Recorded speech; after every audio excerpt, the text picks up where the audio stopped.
Bonjour à tous, bienvenue sur cette vidéo spéciale. Aujourd'hui, nous allons apprendre à démonter deux types d'ordinateurs. Un ordinateur portable Lenovo Flex et un ordinateur de bureau de la marque Dell 8e génération, série Optiplex 5060. Vous allez voir, la manière de démonter ces deux types d'ordinateurs est complètement différente.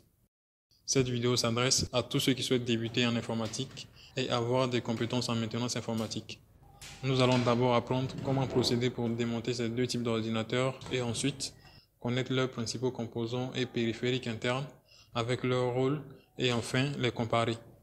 Si vous n'avez pas encore suivi la courte vidéo que j'ai faite sur les bases de la maintenance informatique, je vous conseille vivement de la regarder pour avoir les principales notions de base ainsi que la théorie. Elle apparaîtra à la fin de cette vidéo et je mettrai également le lien dans la description. Si tu aimes ce type de contenu, abonne-toi à ma chaîne. On parle régulièrement de tout ce qui peut te permettre de t'investir dans le milieu informatique. C'est parti, on commence tout de suite.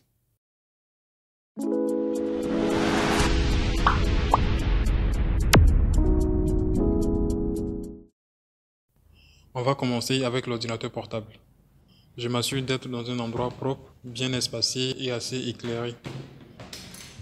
Pour cet ordinateur, je dois retirer d'abord le lecteur CD avant de retirer la coque. Vérifiez le vôtre si c'est aussi le cas. Très souvent, il y a une vis qui le maintient. Elle ne doit pas être très loin du lecteur. Pour l'outillage, on n'a pas besoin de grandes choses. J'ai ici une manette qui contient des tournevis de différentes tailles. J'ai juste besoin d'un tournevis étoile de taille moyenne pour ces deux ordinateurs. Dans votre cas, vérifiez bien le type de tournevis qu'il vous faut. En plus, j'utilise cet outil avec des bords aplatis qui me sera utile pour enlever la coque de l'ordinateur sans risque de casser quelque chose. Vous pouvez utiliser à la place une carte de crédit ou un objet du genre. Je commence par enlever soigneusement les vis. Attrapez le tournevis de sorte à appliquer une force correcte sur la vis. Une chose importante à noter. Si la table sur laquelle vous travaillez n'est pas assez propre ou qu'elle est rugueuse, cela risque de laisser des rayures sur la coque de l'ordinateur. Donc, mettez l'ordinateur sur une serviette par exemple. Le tournevis que j'utilise n'est pas assez aimanté. J'ai donc collé un petit aimant pour que les vis sortent plus facilement.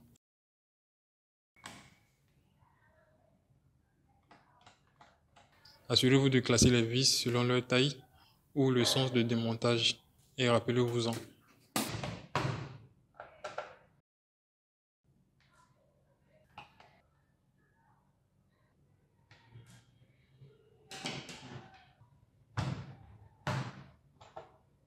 J'utilise maintenant l'outil pour facilement désenclaver la coque.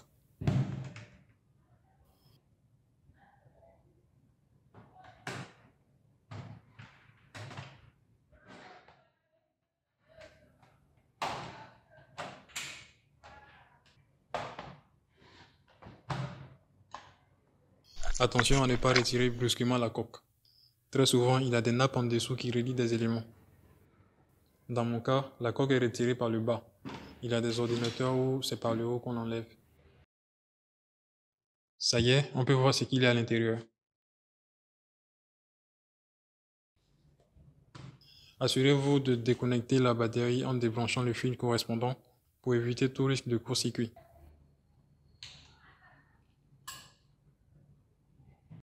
Voyons maintenant les principaux éléments d'un ordinateur portable. Élément numéro 1. La carte mère. L'élément principal qu'on voit quand on ouvre un ordinateur, c'est sa carte mère. C'est le support qui recueille tous les autres composants électroniques nécessaires au fonctionnement de l'ordinateur. C'est toute cette partie verte qu'on voit là. Elle peut avoir une couleur bleue ou noire suivant les modèles d'ordinateur. Élément numéro 2. Le microprocesseur. Il s'agit de cet élément. Il est toujours lié directement à un ventilateur qui permet de le refroidir.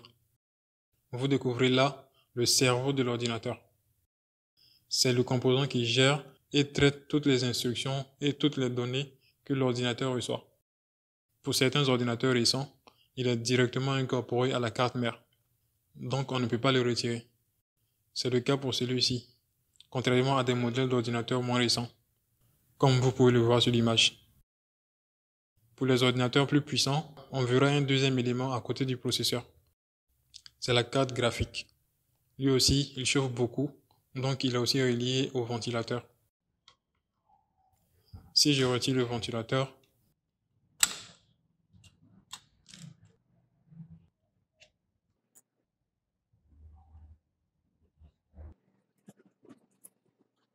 on peut voir qu'il y a une substance visqueuse.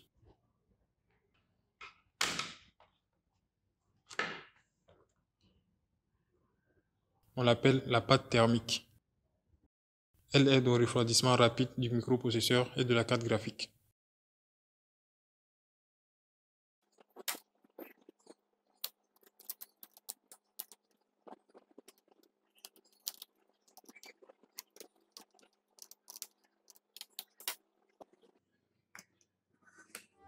Élément numéro 3, le disque dur principal. C'est lui qui est connecté là. Attendez que je le retire pour mieux voir.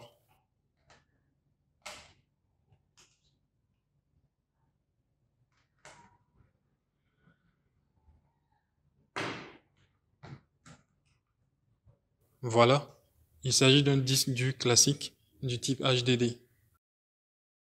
Ces disques durs contiennent un ou plusieurs disques physiques qui tournent à l'intérieur, comme vous pouvez le constater ici. Surtout ne démontez pas votre disque dur s'il marche encore, sinon il risque de ne plus jamais fonctionner. Celui-là ne marche plus. Il existe des ordinateurs qui peuvent avoir plusieurs disques durs. Pour les ordinateurs les plus récents, c'est un autre type de disque dur qu'on appelle SSD. Et on a deux types d'SSD. On a les SSD NVMe M2 et les SSD SATA. Les SSD SATA peuvent remplacer les disques durs classiques HDD, puisqu'ils ont les mêmes formes et les mêmes connectivités. Les plus rapides actuellement sont les SSD M2. Et ils sont beaucoup plus petits que les autres, mais aussi beaucoup plus chers. Je vais vous montrer à quoi ça ressemble. Ça y est, on peut le voir.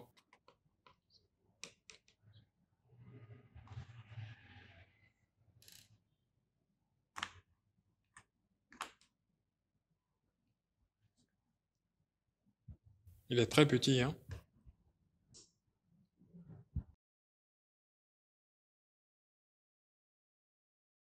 La capacité d'un disque dur est définie en octets ou en bits. Généralement, on la caractérise en gigaoctets ou en téraoctets. Plus la capacité est élevée, plus il y a de l'espace de stockage. Pour celui-là, on a 500 Go. Et pour ce SSD, on a 256 Go. Notez que 1024 mégaoctets correspondent à 1 Go et 1024 Go correspondent à 1 téraoctet. Élément numéro 4. Les barrettes mémoire ou la RAM. RAM signifie Random Access Memory en anglais, qui signifie littéralement mémoire à accès aléatoire. Il s'agit en fait de la mémoire vive. On peut la voir ici. Cet ordinateur en possède deux, sur deux emplacements distincts. La RAM est également un support de stockage, mais de type volatile, ce qui signifie qu'elle ne conserve pas les données comme les disques durs. Elle sert à stocker temporairement et de manière simultanée les données des programmes en cours, pour un accès plus rapide et efficace. Plus le stockage de la RAM est élevé et rapide, plus l'ordinateur est performant. Pour la retirer, il faut juste pousser en même temps sur les deux bords. Pour la remettre, regardez juste les fentes. Chaque fente a son propre emplacement. Insérez la RAM et appuyez jusqu'à entendre un bruit, comme ceci. Les RAM ont évolué au fil du temps. Les plus performants sont actuellement les types DDR3 et DDR4. La plus récente à cette date est la DDR5, pouvant aller jusqu'à 128 Go pour une seule barrette, contre 8 Go maximum pour la DDR3 et 64 Go maximum pour la DDR4. Des tailles plus importantes peuvent exister. Élément numéro 5. Les haut-parleurs. Ce sont les composants qui nous permettent d'entendre les sons provenant de l'ordinateur. On en a très souvent deux sur un ordinateur pour avoir un son en stéréo. On peut facilement les reconnaître avec leur forme particulière. Élément numéro 6. La carte réseau ou encore la carte Wi-Fi. Il s'agit du composant qui gère la partie réseau de l'ordinateur. Il y a souvent deux câbles qui sont connectés à cette carte et partent jusqu'au compartiment de l'écran de l'ordinateur. Il s'agit en fait des antennes qui servent à capter les ondes radio. On a ici la nappe de l'écran. Et ici la pile CMOS qui conserve l'heure et la date de l'ordinateur en temps réel, ainsi que certains paramètres. C'est bon pour l'ordinateur portable. Je vais le mettre à côté un instant avant de passer au remontage.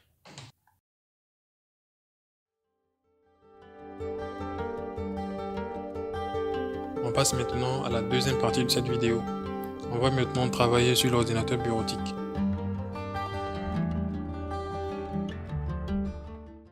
On va d'abord l'ouvrir et après explorer ce qu'il y a à l'intérieur. Petit cours rapide. L'ordinateur de bureau est physiquement différent de l'ordinateur portable, comme on peut le constater. Il est composé principalement de l'unité centrale. Il s'agit en fait de l'ordinateur lui-même. Et vu qu'il n'y a pas d'écran incorporé, comme c'est le cas avec l'ordinateur portable, on utilise un écran externe qu'on appelle moniteur. Le moniteur n'est pas l'ordinateur. Il sert juste à voir l'interface de l'unité centrale. Certaines personnes font la nuance avec ces deux éléments-là. Il est enfin composé d'un clavier et d'une souris, qui sont en soi des périphériques.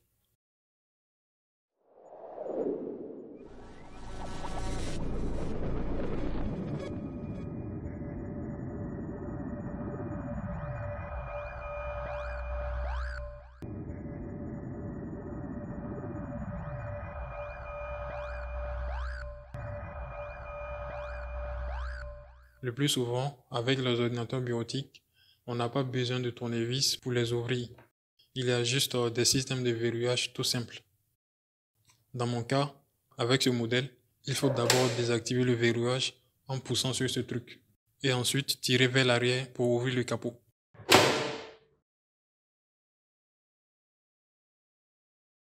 Sur d'autres modèles d'unité centrale, la procédure peut être complètement différente. Il y en a où il y a seulement deux vis qui maintiennent le capot. Des vis un peu grosses, simples à desserrer avec la main. Sinon, utilisez un tournevis. Vérifiez bien le vôtre.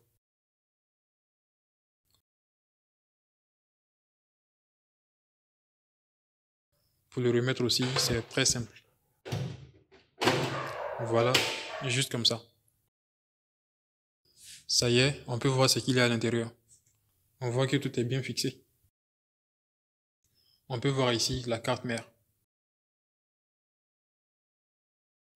Elle a la particularité d'être plus large que tous les autres composants internes de l'unité centrale.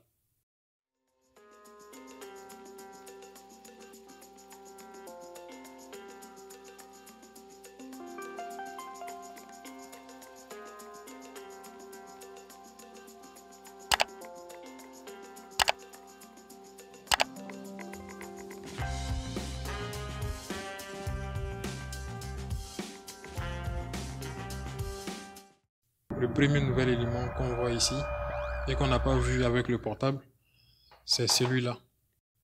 Il s'agit de l'alimentation ou encore le boîtier d'alimentation. D'autres aussi l'appellent la boîte d'alimentation. Dans la majorité des ordinateurs de bureau, l'alimentation est toujours incluse à l'intérieur de l'unité centrale. Le boîtier d'alimentation est, comme on l'entend, l'élément qui assure l'alimentation de tous les composants internes de l'ordinateur. C'est lui qui est branché au courant du secteur à travers cette prise. C'est un composant majeur de l'unité centrale. Plus tard, on va le retirer pour mieux voir. Le deuxième nouvel élément qu'on rencontre ici est la carte graphique.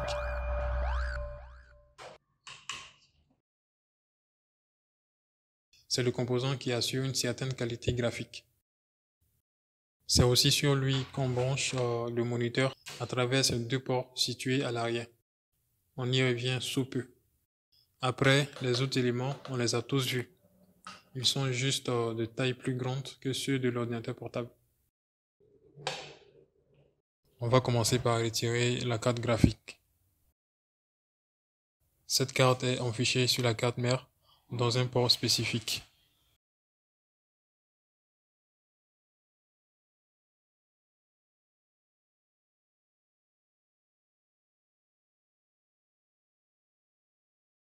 Avec ce modèle, il faut débloquer le verrouillage comme ça.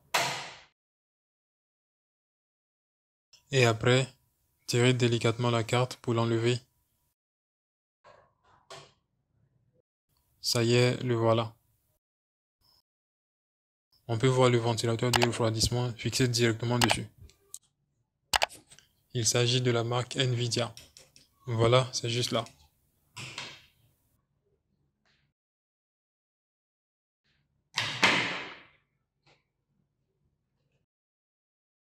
On va ensuite retirer le disque dur.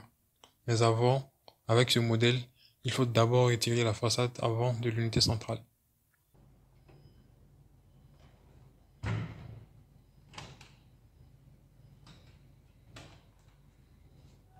Comme ceci.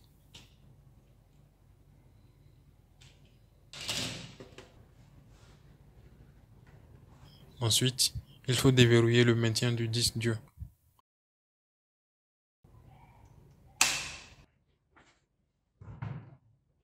Après, il sort facilement.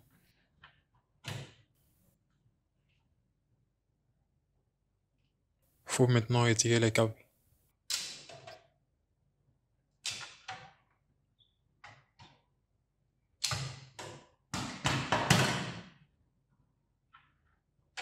Je les mets juste à côté là.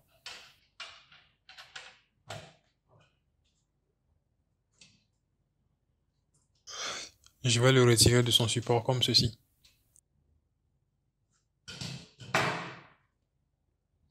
On va le comparer à celui du PC.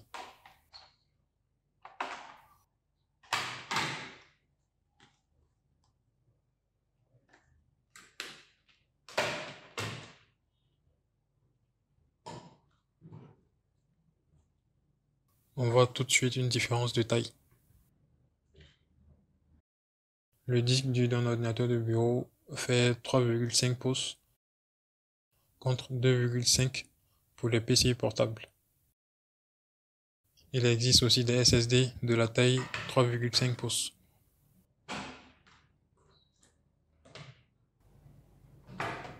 Ensuite, on a la RAM. On baisse d'abord les deux clapets et on la retire délicatement.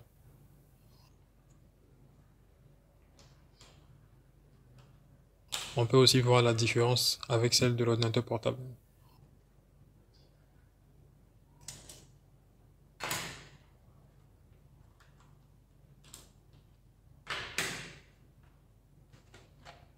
C'est bon, on voit mieux la carte mère maintenant.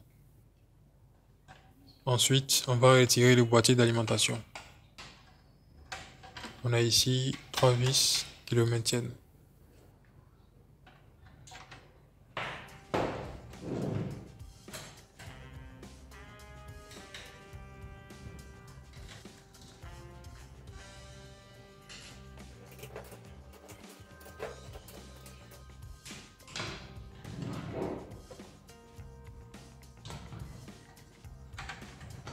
Ensuite, il faut débloquer les câbles qui lui sont rattachés avant de le soulever.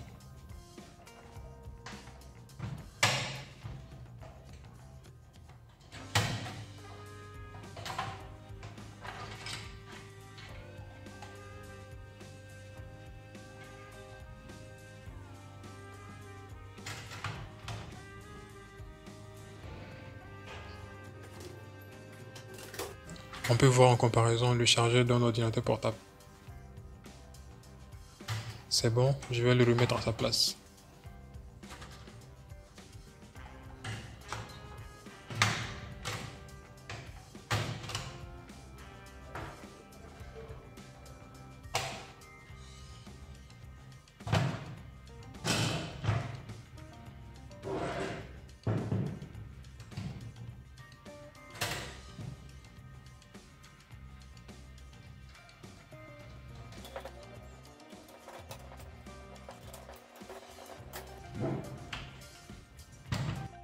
On attaque maintenant le microprocesseur. Il faut d'abord retirer le ventilateur.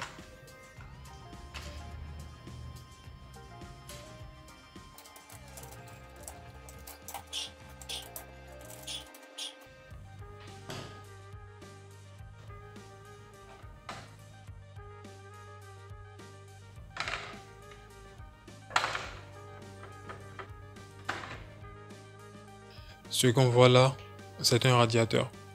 Il permet de rapidement dissiper la chaleur du processeur. Bon, on ne va pas y toucher pour cette fois.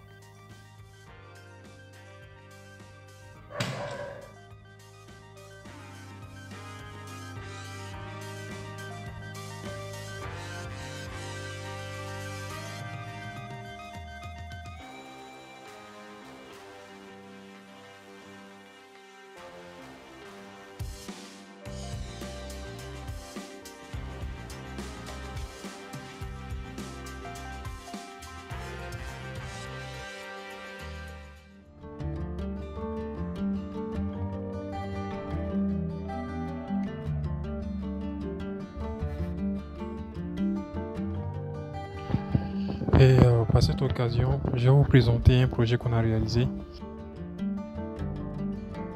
Le voici. Il s'agit ici d'un ordinateur éclaté. On a fait pour les élèves et étudiants qui viennent nouvellement à l'école et qui veulent débuter dans le domaine de l'informatique et principalement de la maintenance, justement. Donc il s'agit d'un ordinateur de bureau qu'on a éclaté, qu'on a justement disposé ça de la sorte. Ici on a la carte mère. On a ici la carte mère. Ici on a la boîte d'alimentation. On peut voir ça ici. On a la boîte d'alimentation ici. Ici on a un lecteur. Le lecteur CD, DVD, etc. Et ici on a le disque dur. On a ici le disque dur. Et ici voici justement la barrette mémoire. La RAM. Ça. Et ici il s'agit du processeur, du microprocesseur. Ça c'est le ventilateur qui permet de refroidir ça. Et ça, ce métal là, il s'agit du refroidisseur en fait. Parce que le microprocesseur il chauffe énormément. Donc ça, les constructeurs de l'ordinateur ont voulu mettre ça là-dessus. Pour que la chaleur s'évacue plus vite en fait. Justement. Et ici ça c'est le ventilateur qui permet de refroidir la plaquette. Ou plutôt la carte mère. Et ici, il s'agit du clavier, comme on le sait toujours. Et là, la souris.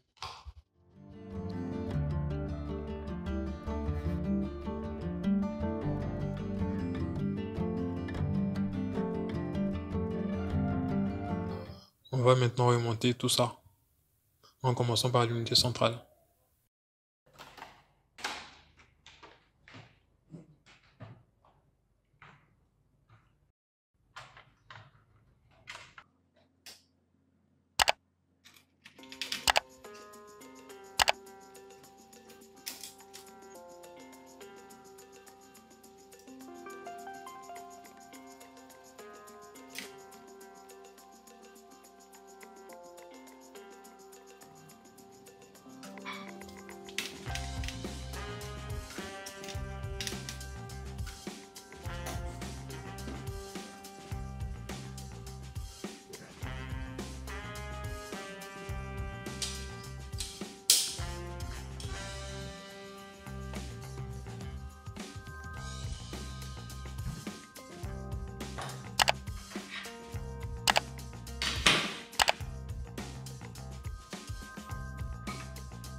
Je vérifie que l'ordinateur s'allume correctement.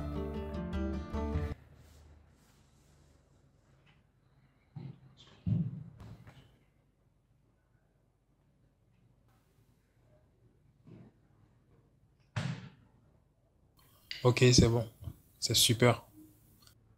Si vous avez aimé cette vidéo, faites-le moi savoir en laissant un pouce bleu et abonnez-vous si vous aimez ce genre d'aventure. On se dit à très bientôt pour une nouvelle vidéo.